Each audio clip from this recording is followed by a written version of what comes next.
सरकार ने स्वदेशी लड़ाकू विमान बनाने के लिए प्राइवेट सेक्टर के लिए दरवाजे खोल दिए हैं। डीआरडीओ ने एडवांस मीडियम कॉम्बैक्ट एयरक्राफ्ट यानी एएमसीए के डिजाइन और प्रोटोटाइप बनाने के लिए 3 दावेदारों को शॉर्टलिस्ट किया है। इंडियन एक्सप्रेस की रिपोर्ट के मुताबिक इसमें टाटा एडवांस सिस्टम लिमिटेड का नाम है, लार्सन एंड ट्यूब्रो और भारत इलेक्ट्रॉनिक्स लिमिटेड को मिलकर दावेदारी ठोकी है।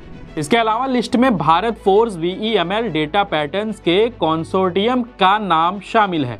एएमसीए प्रोजेक्ट का मकसद 5th जनरेशन स्वदेशी स्टील्थ फाइटर जेट बनाना है। यह एक single seat twin engine jet होगा।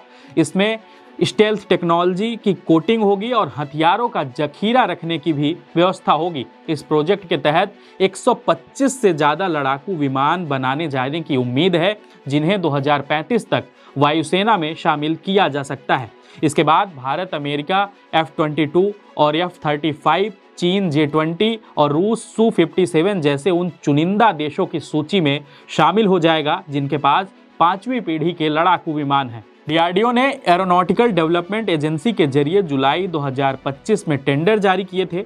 शुरुआत में 7 कंसोर्टियम ने इस प्रोजेक्ट में बोली लगाई थी। इसमें अडानी डिफेंस और हिंदुस्तान एरोनॉटिकल्स लिमिटेड भी शामिल थे। अब शॉर्टलिस्ट की गई कंपनियों को एएमसीए के मॉडल बनाने के लिए सरकार से वित्तीय मदद मिलने की भी संभावना है। एएमसीए प्रोजेक्ट भारत की वायुसेना को आधुनिक बनाने की बड़ी योजना का हिस्सा है, जिसमें हथियार अपग्रेडेशन और इसी के तहत डिफेंस एक्विजिशन काउंसिल यानी डीएसी ने पिछली 12 फरवरी को एयरफोर्स के लिए फ्रांस से 114 राफेल लड़ाकू विमान खरीदने के प्रस्ताव को भी मंजूरी दी है। यह सौदा दोनों देशों की सरकारों के बीच समझौते के तहत होगा। इनमें से 90 विमान भारत में बनाए जाएंगे। यह मंजूरी फ्रांस के राष्ट्रपति इमैनुअल मैक्रों की 17 से 19 फरवरी के बीच होने वाली भारत यात्रा के कुछ ही दिन पहले हुई है। वहीं रक्षा मंत्री राजनाथ सिंह की अध्यक्षता वाली डीएसी ने नौसेना के लिए अमेरिका से 6 अतिरिक्त